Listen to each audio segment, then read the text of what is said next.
Technological developments are always impressive. The more we keep the promotional content aside, the more we focus on their usefulness. And then we ask the questions, such as how the technology is going to affect the people's lives, and if the ultimate goal of a technology is success, then that success is for whom? Artificial intelligence has produced many useful tools and devices for the human use. Looking at AI as an increment in the continuous improvement cycle of computer science unlocks amazing opportunities for the future. September 2021 was an interesting month.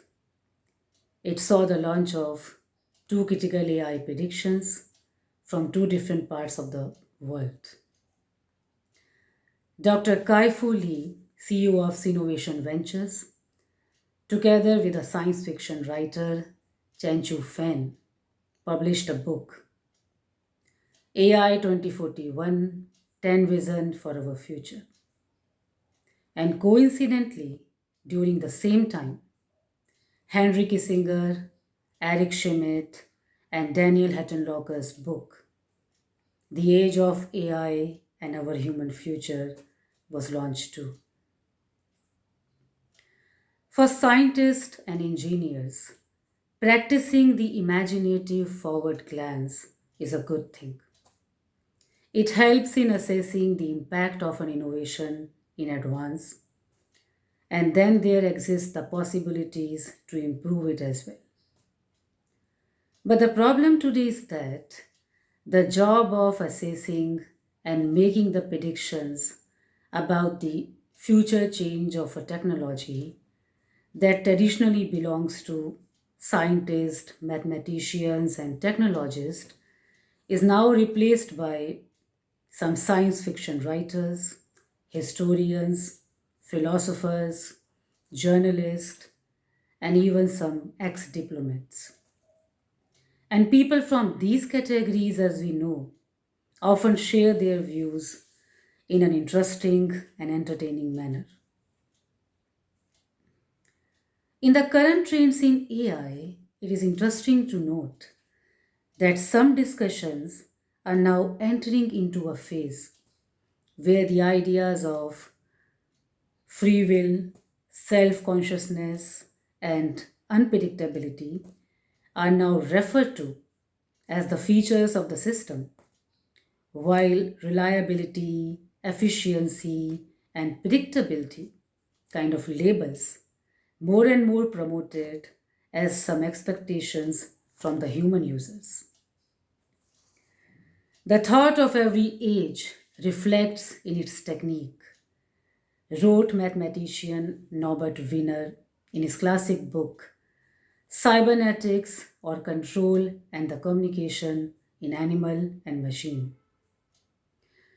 Wiener's findings have played a significant part in the foundation of modern autonomous systems, communication, and AI. But that generation of scientists was not that hopeful about the future use of their inventions. Wiener highlighted those aspects as well, where he wrote, and I quote from his book: those of us who have contributed to the new science of cybernetics thus stands in a moral position, which is to say the least, not very comfortable. We have contributed to the initiation of a new science which embraces technical development with enormous possibilities for good and for evil. And the best we can do is to hand it over to the world that exists before us. And this is the world of Hiroshima and Belsen.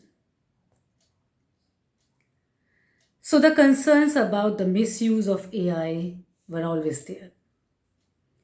And particularly now, when we live in an open source world, And if you look at the playing field of AI, which is largely open source, although the new tools are coming very frequently, but the two most dominating ones are Facebook's PyTorch and Google's TensorFlow. So, in between the talks around artificial general intelligence and singularity, there are some real world technical developments.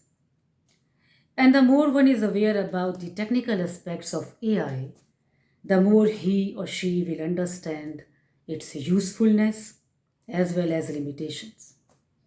And then, when one can see that the added intelligence in the AI is very much due to the creative and innovative abilities of the human programmers. Now, let's talk about some regulations and ethical related development. In the month of November, UNESCO members, over 193 countries, have adopted an agreement for the ethical use of AI that notifies the common values and principles for healthy development of artificial intelligence. And in the same month, NATO defense ministers have agreed to their first ever strategy on the artificial intelligence. AI has produced a good number of futurists too. And sometimes a question comes to my mind that if singularity is approaching, as many of them often claim, then can't we expect the AI algorithms to regulate, restrain, and discipline themselves? Something which their low and inferior human competitor is quite good at doing. Hope this concern will get addressed in the next set of AI predictions. But if we can keep these interesting developments for a moment aside, some real world developments with more practical objectives and implications are needed to be looked upon as well. In the month of October, a senior Pentagon official resigned as he thought that US could not compete with China on AI. And his move directed the attention of all towards the emerging patterns of AI arms race that were otherwise going silently in a typical AI Cold War manner. Earlier this month, US Department of Defense released a report that highlights China's military strategy. It is an annual report that it generally releases, and the report highlights that China is more and more focusing on developing the next generation warfare capabilities, which includes more mechanized, informatized, and intelligent systems with the help of emerging tech like artificial intelligence and advanced robotics. And the use of AI for social media analysis and propaganda is also mentioned in the report. On the other side, US Innovation and Competition Act 2021 was enacted by the US Senate in June this year, which is seen as a counter reaction to China's growing tech aspirations.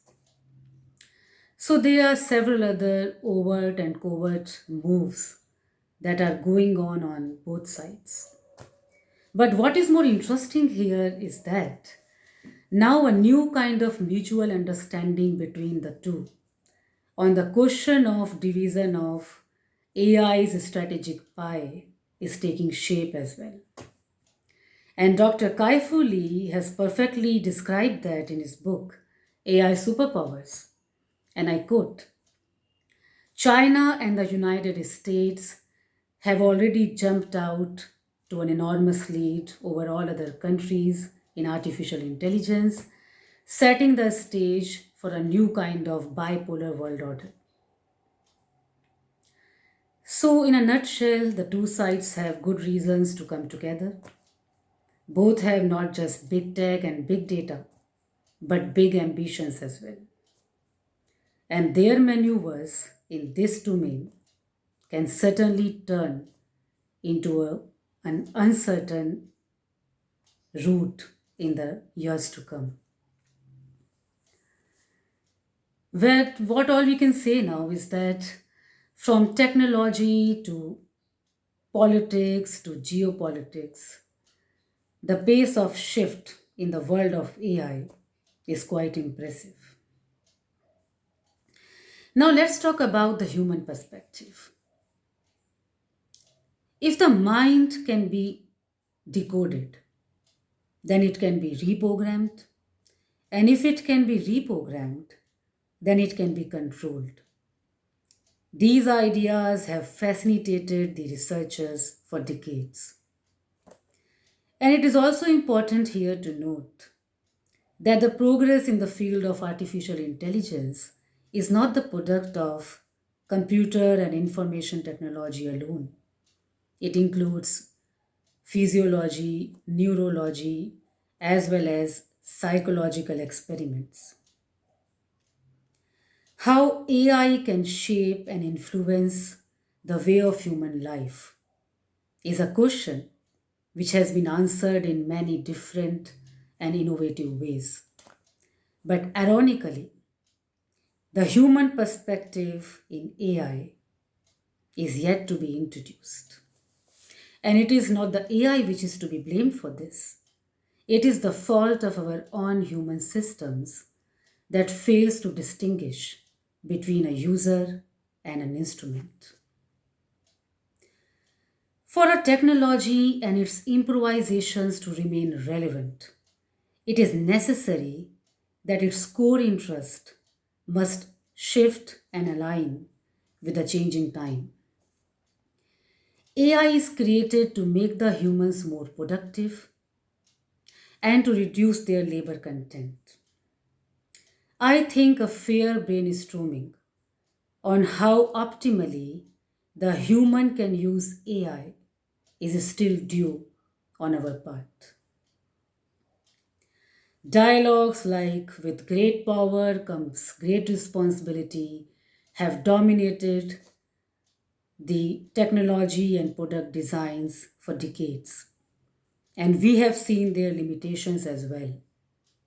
Now, to move forward from this point, and for more clarity on the ethical issues, a different kind of philosophy, mindset, and approach will be needed. And this is where India has a larger role to play.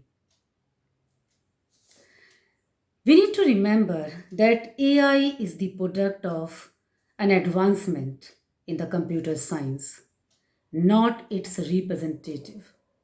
And like any other tech, its usefulness for the humanity needs to be checked and rechecked repeatedly with an unbiased approach. The time to shift the focus from AI to human angle has come.